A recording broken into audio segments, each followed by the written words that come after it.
Emmy தீப்ஸ் audio நாவல் வாசகர்களுக்கு வணக்கம். நான் உங்கள் திவ்யா கிருஷ்ணன். வாருங்கள், கேட்டு மகிழலாம் குடும்ப நாவலான இதழ் மிடரும் முத்தம். அத்தியாயம் 33. உண்மை கசக்கும். சக்திக்கும் அப்படித்தான் இருந்தது. மந்த்ராவின் கர்ப்ப செய்தியில் மரண வலி கொண்டது ஆனவனின் இதயம்.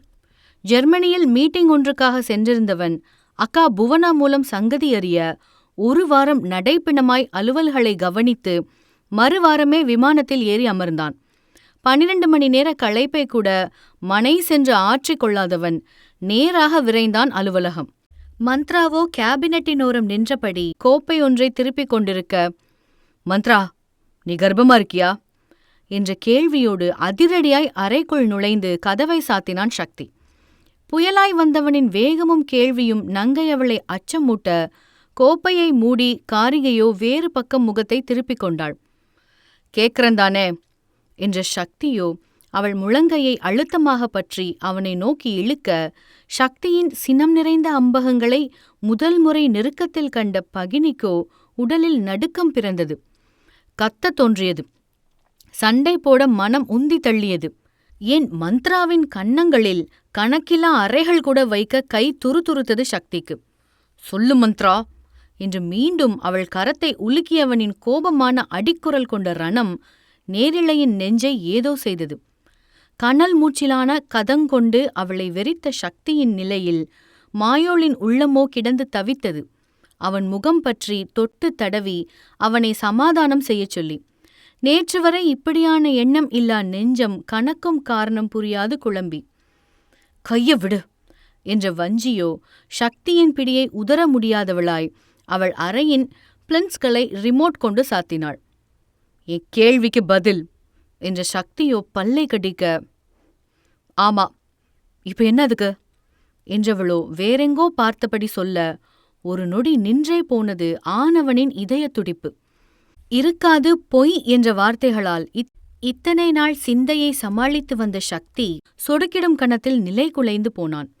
பிடியை தளர்த்தி அடிகளை பின்னோக்கி வைத்தவன் தலை குனிந்தவனாய் மேஜையின் விளிம்புகளை பற்றி தரை நோக்கி மௌனம் கொண்டான்.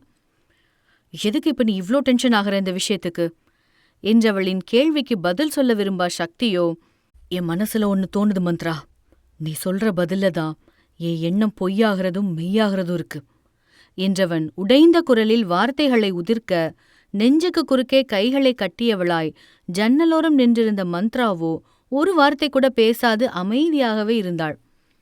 கோக்கனதை கூட நம்பாம போகலாம், ஆனா நான் நம்புவேன் முழுசா.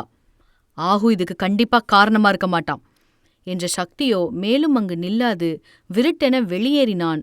கோபமும் ஆதங்கமும் ஆனவன் கண்களை சிவப்பேறச் செய்திருக்க, போனவனின் முதுகை விரித்த மந்த்ராவோ பட்டென அவளின் அலைபேசியை கைப்பற்றி அழைத்தாள் முரளிக்கு.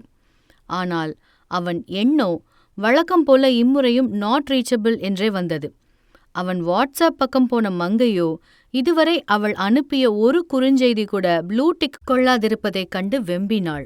சுழல் நாற்காலியை மெதுவாக இழுத்தமர்ந்த அனங்கவள் வாட்ஸ்அப் டிபியில் இருந்தவன் முகத்தை தொடுதிரையில் பெரிதாக்கி இமைக்காது பார்த்தாள். வஞ்சியின் கண்களோ சத்தமில்லாது கண்ணீரை வழியவிட்டு கர்ப்பிணியின் நெஞ்சம் நனைத்தது. ரகுவோ விவாகரத்து வக்கீல் ஏகவீரை அலுவலகத்திற்கே வர வைத்திருந்தான் போன வாரம். மந்த்ராவின் திடீர் கர்ப்பத்தை பற்றி கலந்தாலோசித்த ஆண்கள் இருவரும் கோர்ட்டில் மனு ஒன்றை தாக்கல் செய்ய முடிவெடுத்தனர்.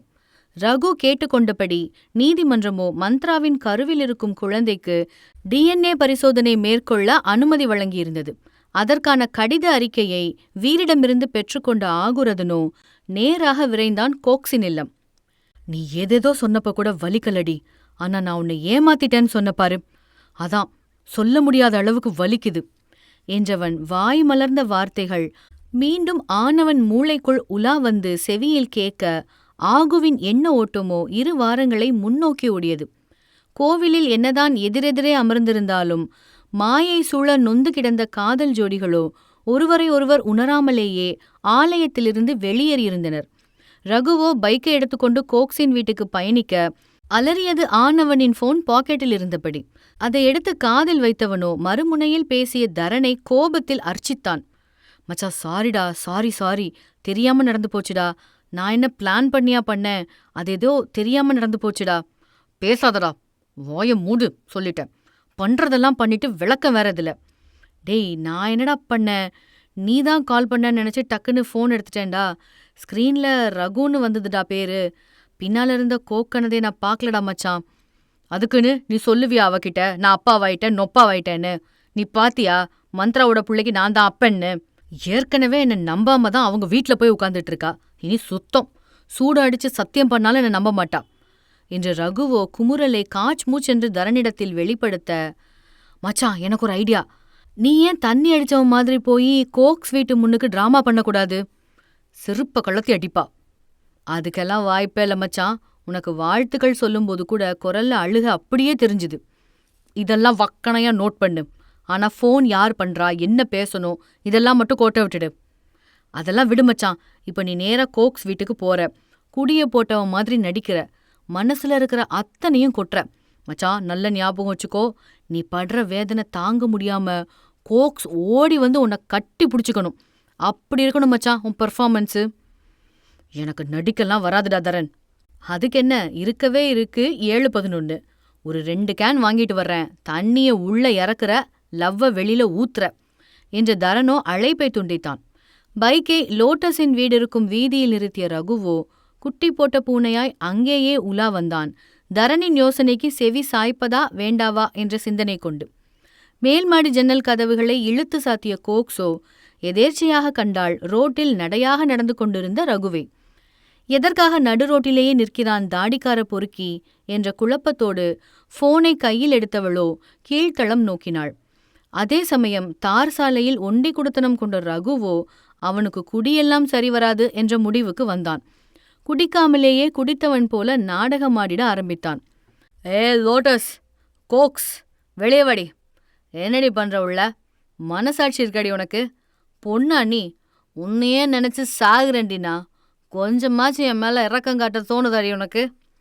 என்றவனோ வாய் குளறியபடி பேச, வாசற்கதவை திறந்து வெளியில் வந்த வித்தாரக்கள்ளியோ வெறித்து பார்த்தாள் ரகுவை முறைப்போடு. கோக்ஸுக்கு எங்கே சந்தேகம் வந்து விட்டதோ என்று சலனம் கொண்ட ரகுவோ, என்னடி பார்க்குற? நான் அப்படிதான் சத்தம் போட்டு ஊரை கூட்டுவேன், பிரச்சனை பண்ணுவேன். எவன் வந்து கேட்பான்? ஏன் பொண்டாட்டி, ஏன் மாமனார் வீடு, நான் சத்தம் போடுவேன் என்றவனோ நிஜமாகவே குடித்தவன் போல தள்ளாட, உள்ள வாங்க என்ற லோட்டஸோ ஒத்தை வார்த்தையில் அழுத்தம் கொள்ள, முடியாது, நீ வா, நம்ம போலாம், நம்ம வீட்டுக்கு போலாம் என்ற ரகுவோ பொஞ்சாதியின் கையை பிடித்திழுக்க, உனக்காக பஞ்சாயத்து பண்ண இங்க எவனும் வரமாட்டான்.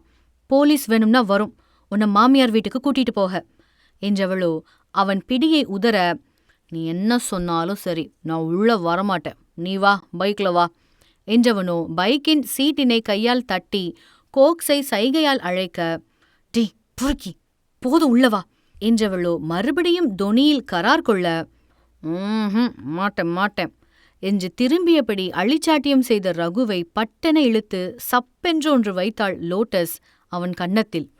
இமைகளை சிமிட்டிய ரகுவோ, ஏண்டி அடிச்ச என்ற கேள்வியோடு கன்னத்தை உள்ளங்கையால் இறுக்கி பொஞ்சாதியை வெறிக்க, மச்சான் பீர் எதுவும் கிடைக்கல, சோ நாடகத்தை நாளைக்கு வச்சுக்கலாம், நீ வீட்டுக்கு கிளம்புடா என்று சொல்லிய கோக்ஸோ மூச்சை இழுத்துவிட முறைப்போடு, தரன் அந்த நல்லவனேதான்.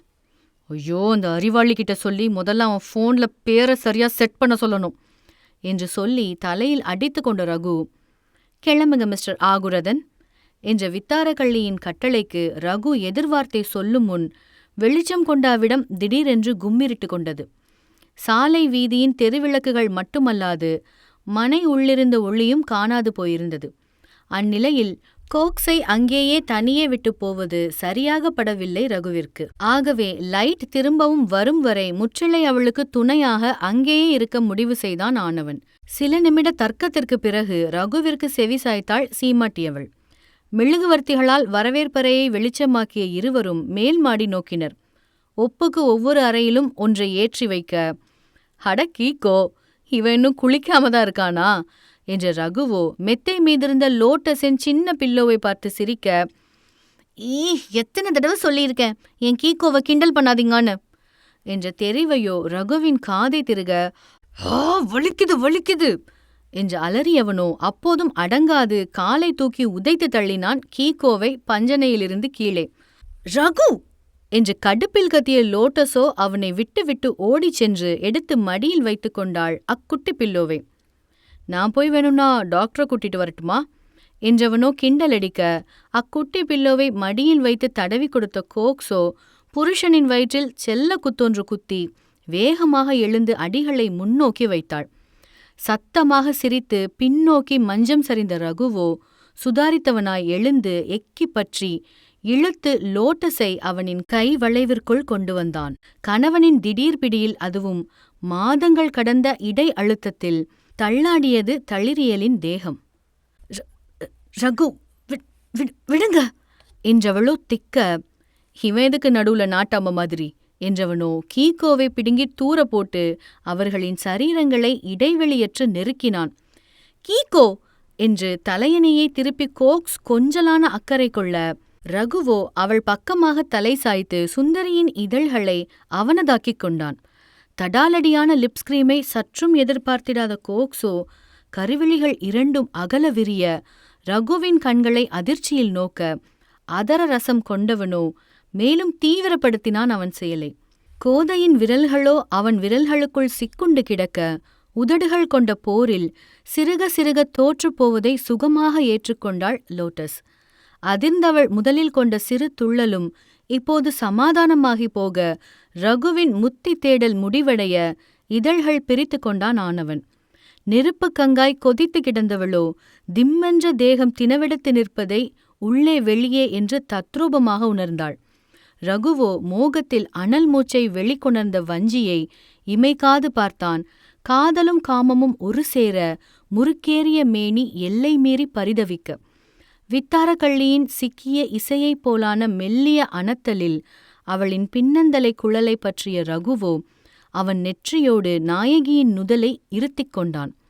போதும் பத்தியம் என்பதன் அறிகுறியாய் கோக்ஸின் விரல்கள் ரகுவின் ஆடை தாண்டி முதுகை உரசி மேலேற, ஆனவனின் இதழ்களோ தடங்கள் பதித்திட ஆரம்பித்தது அந்திகையின் கந்தரத்தில். பொறுக் என்று முனங்கிய ஏந்திழையோ கணவனின் பின்தலை சிகையை விரல்களால் கசக்க, பொறுக்கியேதான், இதற்கு மேல் தடையே இல்லை என்றுணர்ந்த ரகுவோ அவன் காதல் மணவாளியை கையிலேந்தி போய் கிடத்தினான் மஞ்சம். ஒற்றை மெழுகுவர்த்தி வெளிச்சத்தில் அறையோ நேசத்தின் தேடலை போதையாக்க, தாடிக்கார பொறுக்கியோ பிஞ்சு உடம்பான கோக்ஸின் மலருடலில் தேன் தேடி அலைய ஆரம்பித்தான். வலியோடு கூடிய இன்பத்தில் திளைத்த வித்தாரக்கள்ளியோ வாரி அணைத்து வஞ்சனையற்ற விருந்து வைத்தாள் காத்திருந்து பந்தி அமர்ந்தவனுக்கு. வெங்கல வல்லபியை சிலையாக செதுக்கிய தாடிக்கார பொறுக்கி பதுமை உயிர்கொள்ள ஊனுண்ண விரும்பிய நொடி தாரம் வார்த்தான் தாரகைக்கு அவனுடல் ஆன்மாவை. கட்டில் வெக்கம் கொள்ள ஆயந்தியவளோ ஆழியாய் பொங்கி எழுந்து பிரவாகமாய் பெருக்கெடுக்க, காமம் கொண்ட ஆகுரதனின் தனியா தாகமோ இரவின் அந்தகாரமாய் கோக்கனதையை சூழ்ந்து கொண்டது. இத்துடன் இந்த அத்தியாயம் நிறைவடைகிறது. மீண்டும் அடுத்த அத்தியாயத்தில் சந்தித்திடலாம். தொடர்ந்து இணைந்திடுங்கள் எம்மி தீப்ஸ் ஆடியோ நாவல் சேனலில். நன்றி, வணக்கம்.